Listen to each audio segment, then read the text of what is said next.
Sipërmarrësi i njohur kosovar Shkëlqim Devolli ka zhvilluar një vizitë me rëndësi të veçantë në Hag, ku është takuar me dy nga figurat më të rëndësishme të historisë së re të Kosovës, ish presidenti Hashim Thaçi dhe ish kryetarin e Kuventit, një herësh kryetar të PDK-s, Kadri Veselin.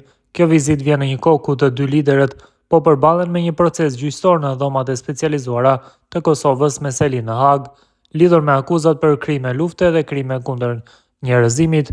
Devolli, i cili ka ndërtuar një emër të fuqishëm në botën e biznesit në Kosovë dhe më gjerë, theksoi pas takimit se prania e tij në Hag është një gest simbolik që shpreh solidaritetin e tij të plot me Thaçin dhe Veselin.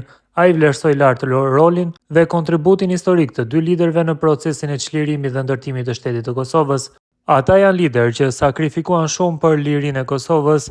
Kjo vizitë është një shenjë mbështetjes për ta dhe për të gjithë ata që besojnë në drejtsinë dhe në vlerat e lirisë, u shpreh Devolli për mediat pas vizitës në Hag. Ai nënvizoi se kontributi i Thaçit dhe Veselit nuk është i zakonshëm, por është i rrallë dhe historik, duke kujtuar rolin e tyre kyç në ushtrinë çlirimtare të Kosovës, në proceset negociuese ndërkombëtare dhe në ndërtimin institucional të Kosovës së pasluftës.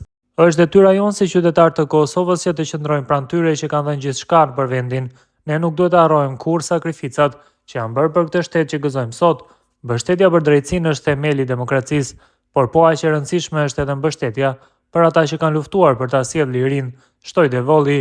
Gjatë qëndrimit të tij në Hag, Devolli tha se ka parë nga afër për kushtimin e vazhdueshëm të Thaçit dhe Veselit për të përballuar me dinjitet këtë sfidë ligjore dhe për të mbrojtur vlerat për të cilat kanë luftuar. Ai theksoi se pavarësisht sfidave, ata mbeten të përkushtuar ndaj interesave të Kosovës dhe kauzës së saj për drejtësi dhe të vërtetë. Vizita e Devollit sa kaq është parë si një akt me domethënie të madhe morale dhe politike, duke pasqyruar bindjen se drejtësia duhet të bazohet në fakte dhe kontekste historike, jo vetëm në interpretime të ftohta ligjore. Në këtë drejtim ai shpreu besimin se procesi në Hag do të përfundojë me një vendim të drejtë që reflekton realitetin e luftës çlirimtare të Kosovës dhe sakrificën e popullit të saj.